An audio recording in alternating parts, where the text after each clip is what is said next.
Sebelum kita buka untuk diskusi ini, tadi dibacakan Al-Fatihah. Saya sedikit saja ingin share dari tinjauan ilmu Al-Qurannya.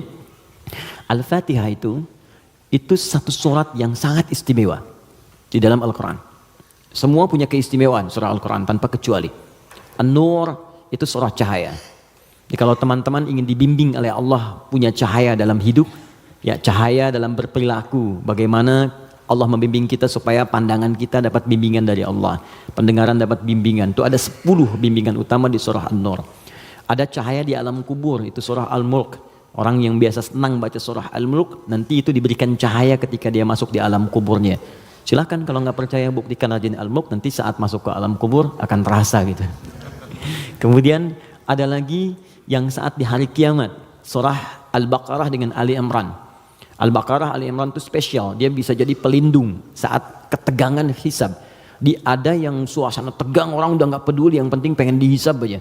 Ya, nanti ada 7 golongan santai aja, tapi di tenda besar. Santai. Ya, sab'atun yadhilluhumullahu fi dhillin yauma la dhilla illa dhilluh. Ada 7 golongan yang saat di hari kiamat tenang aja mendapat naungan Allah, saat semua umumnya orang gelisah. 7 golongan ini ada al-imamul adil, imam yang adil. Ada kemudian yang paling indah itu rajulun, seorang laki-laki atau syambun qalbuhu muta'alliqan bil masajid. Ada orang yang lekat dengan rumah Allah, jadi pengennya tuh ke masjid, pengen baca Quran di masjid, pengen itikaf. Ada syamban yatahabbani fillah, 2 orang yang bersahabat karena Allah. Cari sahabat-sahabat yang dekat tuh bisa saling mengingatkan, itu bersahabat sampai ke surga nantinya. Ada hadisnya. Ya, misalnya yang perempuan akhwat dengan akhwat, yang laki-laki ngingetin, yuk bangun tahajud yuk, gitu kan? Yuk baca Al-Quran, ayo kita ke majlis ilmu. Terus kalau ada berbuat yang kurang diingatkan, itu nanti di akhirat disatukan bahkan sebelum dihisab. Santai. Nah, tapi itu tendanya besar. Keluar dari tenda itu mustahil. Tapi ada 1 golongan yang bisa jalan-jalan saat hisab. Keluar dari tenda itu jalan aja. Dialah pecinta Al-Baqarah dan Ali Imran. Ahli Al-Baqarah dan Ali Imran. Hadisnya sahih di Al-Bukhari. Ka'annahuma ghamamatan. Orang yang sering baca. Bukan spesifik hafal ya. Ingat, bahkan baca. Dia mencintai Al-Baqarah, cinta Ali Imran. Sebelum tidur dia baca. Dia telaah itu. Itu nanti keduanya menjadi pelindung. Ka'annahuma ghamamatan. Jadi saat lelah, penat, padat, panas, itu jadi pelindung di atas kepala ya.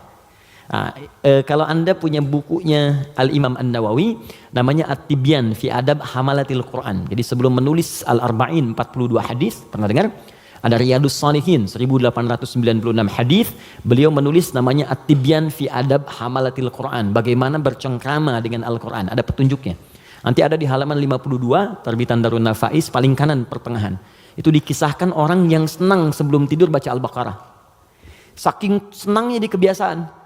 Dan itu saking dekatnya dengan surat itu, dia tertidur satu masa, belum sempat baca Al-Baqarah. Tiba-tiba dalam tidurnya kaget, dia bangun mimpi, terus tangannya tersenggol kawannya. Kawannya kaget, bangun juga, dia tanya, "Mas Bika, kenapa kamu begini?" Kata kawan yang tadi, "Wallahi ra'aitul fil manam laqad natahatnil Baqarah." Tadi saya di mimpi, di tidur saya mimpi, saya diseruduk Al-Baqarah. Al-Baqarah kan sapi betina gitu kan. Nah, diseruduk, bangun, kamu belum baca saya gitu. Nah, itu sampai begitunya gitu ya. Jadi kalau Allah sudah sayang dengan seorang hamba, terus dia dekat dengan Al-Quran, maka Al-Quran itu akan menjaga kita. Nah, Al-Fatihah dia spesial. Al-Fatihah itu kan ada al-nya ya. Ya. Fatihah itu artinya pembuka. Oh, ini kelihatan? Belum saya tulis. Masya Allah, imannya kuat banget, belum ditulis udah kelihatan. Wah, luar biasa. Ya, semoga Allah ampuni dosa kita. Fatihah. Oke. Sini baik-baik, fokus. Fatihah itu artinya pembuka, bukan sekedar pembuka, tapi pembuka semua ragam kebaikan. Semua jenis kebaikan.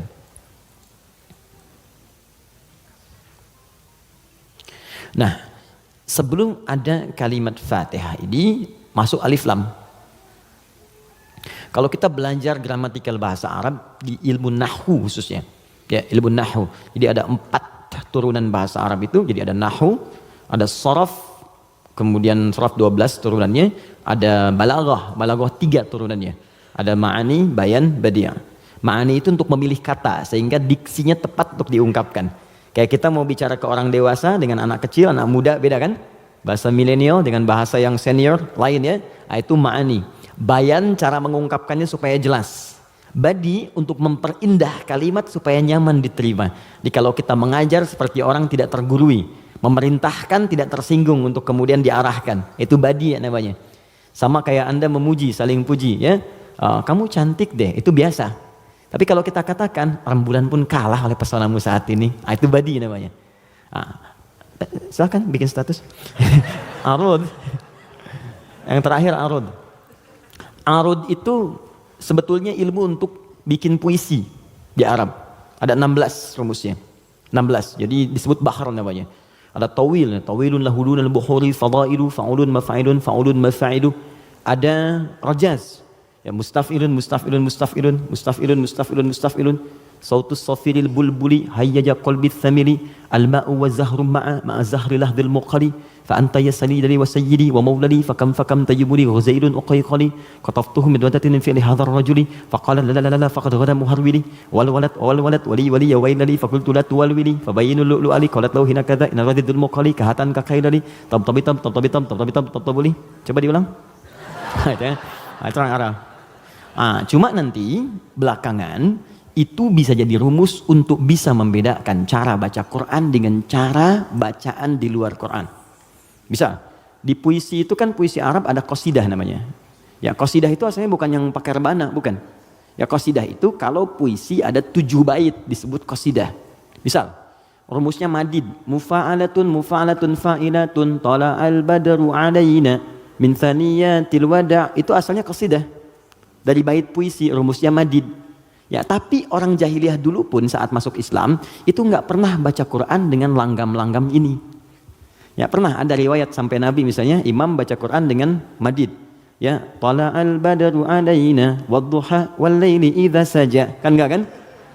Jadi sejahiliyah-jahiliyah mereka pun itu nggak pernah digunakan langgam ini untuk baca Al-Quran karena memang beda.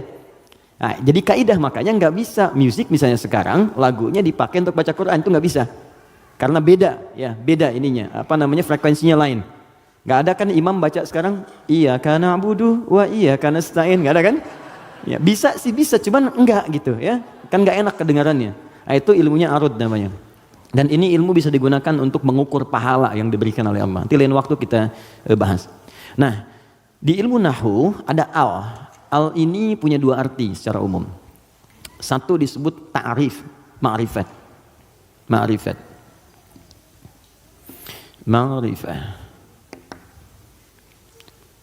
yaitu huruf yang ketika melekat pada kalimat menunjukkan sesuatu yang khusus, spesifik. Kalau di bahasa Inggris the mungkin ya, artikel the, car, mobil, umum. The car, yang ini nih, bukan yang lain. Pen, umum. The pen, yang ini, bukan yang lain. Itu dalam bahasa Arab al namanya. Jadi kalau ada al, yang dimaksud yang ini, khusus, spesifik, bukan yang lain. Al pertama yang melekat pada Al-Fatihah berfungsi ma'rifah, menunjukkan sesuatu yang khusus. Surah ini adalah surah pembuka yang sangat khusus karena dia disusun khusus untuk membuka surah-surah dalam Al-Quran. Jelas? Semua ayat Quran itu baik dan pembuka kebaikan di ayat-ayat Quran disebut dengan Al-Fatihah. Jadi kalau Anda belajar Al-Fatihah dengan baik, maka Anda akan temukan bahwa surah ini khusus ditempatkan membuka untuk semua untayan ayat-ayat Al-Quran. Yang kedua, al di sini kenapa disebut Al-Fatihah? Karena surah ini khusus ditempatkan untuk membuka bacaan dalam sholat. Jadi ketika kita mulai takbir, Allahu Akbar, rukun bacaan pertama dalam sholat itu Al-Fatihah. Jadi kalau bapak, ibu, teman-teman, ikhwan, akhwat tidak baca iftitah, itu sholatnya masih sah. Karena sunnah hukumnya. Tapi kalau Anda sengaja nggak baca Al-Fatihah, maka Anda mengulang sholat, batal hukumnya. Jelas? Nah, yang dahsyat yang mau saya sampaikan, ini rahasianya. Awas, saya fokus ya, ini rahasia dan diantara kita saja. Oke. Disebut alnya yang kedua dengan istighraq namanya, istighraq. Ya, jangan hafalkan istilahnya, yang penting paham maksudnya. Istighraq itu al yang menunjuk makna yang komprehensif, holistik. Sesuatu yang menyeluruh. semua menyeluruh sifatnya tanpa kecuali. Oh, contoh begini. Alhamdulillahi Rabbil Alamin. Al di situ mencakup semua maknanya, komprehensif, seluruhnya tanpa kecuali. Makanya ketika hamdun artinya pujian, alnya diartikan segala. Lihat terjemahan, segala puji hanya milik Allah. Alnya semua, jadi semua jenis pujian kembali ke Allah. Nah, konsekuensi fikihnya, kalau kita katakan semua pujian hanya milik Allah, berarti jangan mengambil bagian dari pujian itu, sehingga berkuranglah sifat pujian kita kepada Allah. Contoh, Anda punya anak nih, dilatih baca Quran, bagus, sampai hafal 30 juz. Tiba-tiba teman berkata, oh Masya Allah, ukhti, akhi, anaknya pintar sekali, bagus, hafal Quran. Anda katakan, Alhamdulillah, semua karena Allah. Cukup. Jangan tambahkan lagi. Kalau Anda tambah, berkurang pujian itu. Ya, saya juga berdoa sih, malam-malam saya doakan, terus saya latih juga, kirimkan pada guru yang baik, itu jadi wasilah, itu berkurang. Jelas ya? Anda sakit, kemudian ke rumah sakit, terus kaki sudah mulai agak baik, teman-teman nengok, gimana kondisinya bro? Ya kawan, bagaimana kondisinya? Alhamdulillah, sudah baik.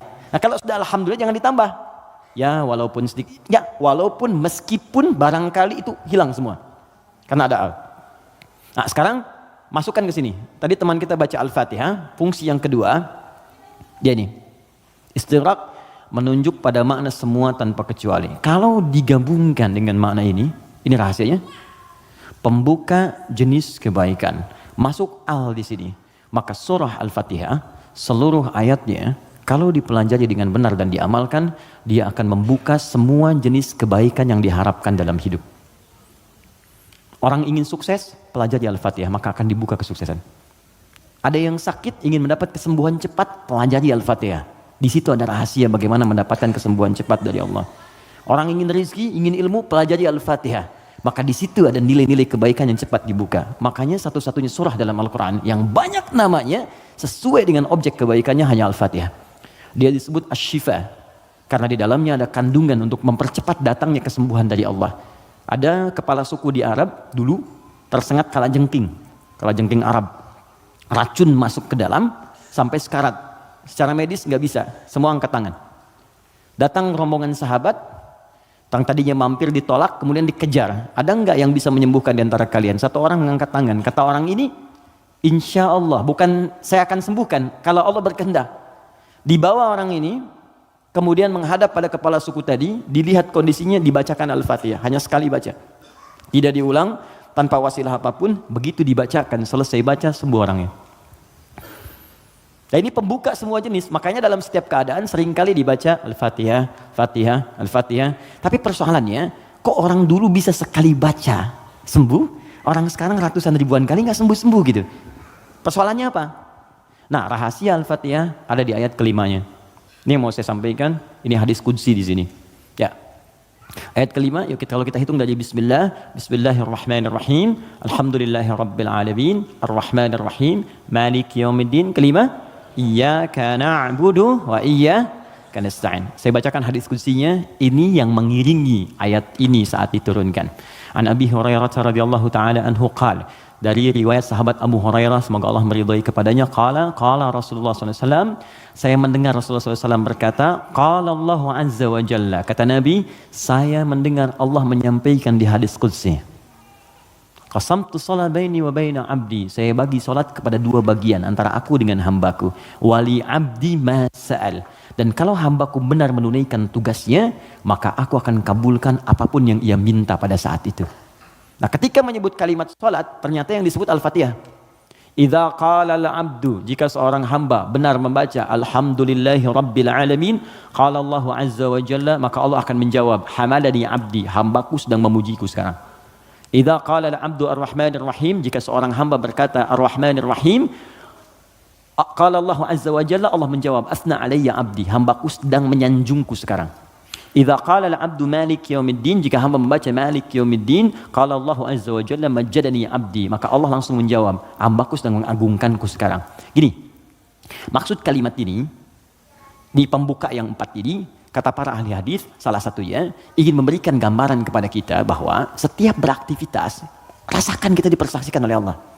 Itu poinnya. Saya ulang ya, kalau Anda ingin mendapatkan janji dari kemuliaan Al-Fatihah ini, Maka rumus yang pertama, kata para pakar hadis, rasakan setiap kali kita berinteraksi, sekalipun hanya berkata itu, rasakan Allah mengawasi kita. Itu yang disebut ihsan namanya. Apa namanya? Ihsan. Itu ada di hadis Muslim, nomor hadis yang ke-8, paling kiri sebelah atas. Hadis Muslim. Nomor hadis yang ke-8. Di Al-Arba'in, nomor hadis yang kedua. Riwayat Umar bin Khattab. Ihsan an ta'budallaha ka'annaka tarah fa illam takun tarahu fa innahu yarak. Perhatikan baik-baik. Anda jadikan, kata Nabi, ini rumus cepatnya, kalau semua hidup ingin dimudahkan oleh Allah, semua ingin dibuka kebaikannya, maka pertama jadikan semua aktivitas kita sebagai ibadah. Itu poinnya. Yuk teman-teman yang kerja, niatkan ibadah. Kalau Anda cuma kerja aja, jangankan Anda, yang belum beriman pun kerja juga. Coba cek. Anda bisnis, dia bisnis. Bisnisnya sama dengan Anda. Anda kerja, dia kerja. Kerjanya sama dengan Anda. Di kantor yang sama, jamnya sama, pekerjaannya sama. Dia belum beriman, Anda beriman. Pertanyaan saya, yang membedakan iman Anda dengan dia yang belum beriman apa? Maka kata Nabi, mesti ada bedanya. Bedanya itu adalah, jadikan pekerjaan kita diniatkan ibadah. Itu poinnya. Makanya setiap pekerjaan kita itu pasti melekat doa di dalamnya. Untuk menjadikan pekerjaan jadi ibadah. Silahkan cek. Cuma dalam Islam ya, dan kita hormati yang lain. Oke, jangan mencela, jangan apapun, kita hormati. Tapi kita yakini untuk menunjukkan Islam itu agama yang benar. Cuma dalam Islam, yang seluruh aktivitasnya bersanding dengan doa. Dari bangun tidur sampai tidur lagi. Coba lihat. Bangun tidur kita ada doanya nggak? Ada. Cek. Yang lain tidak. Bangun tidur kita ada doa. Makan ada doanya? Ada. Minum? Ada. Berpakaian? Ada. Bahkan maaf ya, urusan ke toilet pun ada doanya. Bahkan kakinya diatur. Masuk toilet kaki kiri, keluar kanan. Beda dengan ke masjid. Masuk masjid kaki kanan, keluar kiri. Doa masuk keluar beda. Tuh, bekerja ada doanya. Even kita tidak tahu doanya pun, kata Nabi cukupkan dengan kalimat Bismillahirrahmanirrahim. Kullu amrin dzibalin la yubda'u fihi bi Bismillahirrahmanirrahim fahuwa abtar. Setiap perbuatan baik yang tidak diiringkan kalimat Allah di dalamnya, minimal Bismillahirrahmanirrahim. Paling singkat Bismillah. Minum Bismillah, makan Bismillah, ya bekerja Bismillah. Itu kalau kita nggak ungkapkan itu mohon maaf, nilai ibadahnya hilang. Ya. Nah, apa manfaat menjadikan aktivitas kita ibadah? Di antara manfaatnya, kalau kita menjadikan itu ibadah dan kita merasa disertai, diawasi oleh Allah, maka mustahil Anda akan mengerjakan yang buruk dalam hidup. Mustahil. Ini ada minuman ditawarkan pada Anda. Dan Anda merasa saat akan minum ini, Allah mengawasi kita. Maka mustahil Anda akan menyentuh minuman yang tidak disukai oleh Allah. Mustahil. Demi Allah saya katakan. Gak akan pernah Anda minum minuman yang dilarang, bahkan mengucapkan kalimat Bismillah. Udah minum aja dulu whiskinya pakai Bismillah biar dosanya kurang dikit. Gak bisa. Mustahil. Gak akan Anda sentuh. Pekerjaan juga begitu. Ya, kaki, tangan, teman-teman yang tugas di dewan gak akan nyusun anggaran macam-macam. Kenapa? Karena merasa Allah lihat. Gak mungkin Anda tanda tangan sesuatu sementara Anda merasa disaksikan Allah. Dan Anda tanda tangan pada yang buruk, mustahil. Oh tapi kan fee-nya besar nih proyeknya. Allah menyaksikan kita. Atau saya istikharah dulu deh biar benar. Jelas ya? Nah, kalau kita merasa disaksikan Allah, kemudian kita berada di track yang benar untuk mengerjakan kebaikan. Jadi dari mulai kepala sampai kaki itu semua baik. Melihat baik, karena takut begitu melihat yang salah Allah lihat nih, malu. Mendengar baik, melangkah baik. Ketika kebaikan ini dijaga, maka terbukalah semua pintu kebaikan. Ini maksudnya. Maka ketika Anda jadikan ibadah, maka perhatikan kalimatnya. Idza qala al-'abdu, ketika hamba sampai pada kalimat iyyaka na'budu. Ya Allah, kepadamu saja, untukmu saja. Perhatikan cara menerjemahkannya. Kami beribadah. Maksudnya kami jadikan semua aktivitas kami sebagai ibadah hanya kepadamu saja. Salat kami hanya untukmu. Puasa kami hanya untukmu. Bekerja pun kami niatkan mendapat ridhamu. Tidur pun kami niatkan mendapat ridhamu. Makanya sebelum tidur kita ada doanya. Kan? Jika Anda benar mengucapkan kalimat ini, iyyaka na'budu, dan kita praktekkan dalam hidup, perhatikan. Wa iyyaka nasta'in. Ya Allah, saya seorang hamba yang pasti punya persoalan dan butuh pertolonganmu. Kalaupun saya punya masalah, pasti saya hanya akan minta kepadamu. Lihat jawabannya. Hadza baini wa baina abdi. Langsung dijawab oleh Allah tuntas. Ini perjanjian antara aku dengan hambaku. Wali abdi. Kalau hambaku benar komitmen dengan perkataannya, mengerjakan semua aktivitasnya sebagai ibadah kepadaku, masalah apapun yang dia minta, aku akan kabulkan. Hadis qudsi. Apapun yang dia minta, aku akan kabulkan. Bahkan ada orang yang belum minta sudah diberikan oleh Allah Subhanahu wa taala, bergantung pada level ibadah yang ia kerjakan. Semakin tinggi, semakin kuat. Nah, kalau Anda kumpulkan jumlah ibadah ini, ada sholat, ada puasa, Anda tingkatkan, infak, baca Quran, semakin ditingkatkan semakin tinggi, maka kumpulan ibadah ini disebut takwa namanya. Apa namanya? Takwa. Karena itu ketika Quran menyebutkan kalimat takwa, pasti bersanding dengan ibadah. Coba lihat, sholat ibadah bukan? Kalimat sholat dibuka dengan takwa. Dzalikal kitabul la raiba fihi hudal lil muttaqin. Al-Baqarah ayat 2. Siapa orang takwa di sini? Ayat 3. Alladzina yu'minuna bil ghaib wa yuqimunas shalah. Oke, teman-teman kita puasa. Puasa dibandingkan dengan takwa. Al-Baqarah ayat 183. Ya ayyuhalladzina amanu kutiba alaikumus syiyam kama kutiba alal ladzina min qablikum la'allakum tattaqun. Yang kemarin haji, semoga Allah terima hajinya. Yang umrah, semoga yang belum segera berangkat insyaallah ya. Yang nggak cukup dengan amin, nabung, siapin schedule yang baik. Oke, sekarang lihat. Kita haji yang umrah, itu muaranya takwa. Buka Quran surah kedua ayat 197, paling kanan sebelah atas. Al-hajju ashhurum ma'lumat, faman faradha fihinna al-hajja fala rafatha wala fusuqa wala jidala fil hajj wa ma taf'alu min khairin ya'lamhu Allah wa tazawwadu fa inna khairaz zadi taqwa. Semua takwa. Nah, rahasianya di sini. Kenapa kita diminta salat, puasa, zakat, takwa? Karena ternyata takwa itu wasilah untuk mencapai harapan yang kita inginkan. Buka Quran surah kelima ayat 35, paling kanan sebelah bawah di mushaf. Quran surah kelima Al-Maidah ayat 35. Saya kasih rumus cepat, setelah ini kita diskusi. Oke. Ya ayyuhalladzina amanu, hai orang-orang yang telah menyatakan dirinya beriman kepada Allah, ittaqullaha, tingkatkan takwamu kepada Allah. Tadi bentuknya ibadah. Jadi kalau sholat tingkatkan. Maksud ditingkatkan di sini dari yang fardu ke sunnah gitu kan. Dia bukan menambah bilangan yang fardu. Oh berarti besok aku subuh dari 2 jadi 4 gitu ya Ustaz. Ya saya tambah dengan yang sunnah. Yo, yang belum duha, yang belum tahajud, tambah, naik ke atas. Ya, puasa tambah, yang dari Senin tambah Kamis. Okay? Kamis, Senin, Kamis, puasa Ayyamul Bid, 3 hari di pertengahan bulan. Tambah lagi misalnya daun, kalau kita mampu sesuai dengan kemampuan. Naik, untuk apa? Teruskan ayatnya. Wabtaghu ilaihil wasilah. Takwa itu gunakan sebagai wasilah untuk meminta kepada Allah apa yang kau harapkan. Teman-teman mau minta apa? Sukses di karir? Nyaman di rumah tangga? Anak-anak sehat? Pintar? Hafal Quran? Kalau Anda punya permohonan tertentu kata Allah, maka sebelum memohon, cari dulu wasilah takwa. Beramal dulu. Dan niatkan amalan itu untuk mewujudkan apa yang ingin Anda mohonkan tadi.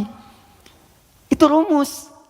Makanya banyak orang yang mengerjakan ibadah itu diisi dengan doa permohonan. Puncaknya sholat. Makanya sholat disebut sholat karena banyak doa di dalamnya. Coba lihat, waktu kita diminta sholat. Mu'adzan itu pengumumannya, kan itu membuat kalimat bukan cuma sholat. Saya tanya sebentar, yang pengen sukses boleh angkat tangan siapa? Oke. Ya, it's happening. Oke, yang pengen bahagia? Baik. Yang pengen sukses tapi nggak bahagia, pilih mana? Sukses tapi nggak bahagia atau bahagia nggak sukses? Tidak ada pilihan ketiga dan nggak usah milih. Ini saya satu dulu. Oke, kalau Anda ingin keduanya, sukses dan bahagia, namanya falah di bahasa Arab. Apa namanya? Falahun. Kalau Anda digenggam dan nggak mau Anda lepas, maka disebut aflah namanya. Aflah. Oke, sekarang lihat sini. Teman-teman masih ingat setiap hari kita sholat kan? Sebelum kita sholat ada tanda waktu sholat telah tiba. Apa tandanya? Adzan. Yuk kita lihat suara adzan. Begitu Allahu Akbar sampai ke kalimat hayya 'alas shalah. Ayo sholat. Terus Anda bertanya, kenapa saya sholat ya Allah?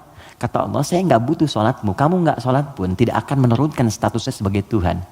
Cuman kamu butuh dengan sholat itu wasilah untuk minta kepadaku. Kamu sholat hayya 'alas shalah karena kamu ingin dapat falah. Maka dalam suara azan setelah hayya 'alas shalah apa kalimatnya? hayya 'alal falah. Kalau sudah digenggam itu, aflah namanya. Kata Allah, orang beriman pasti menggenggam kesuksesan. Itu pasti. Jadi kalau orang beriman sukses itu nggak aneh. Yang aneh itu beriman tapi nggak sukses. Aneh itu. Pasti ada yang kurang menerapkan nilai keimanannya.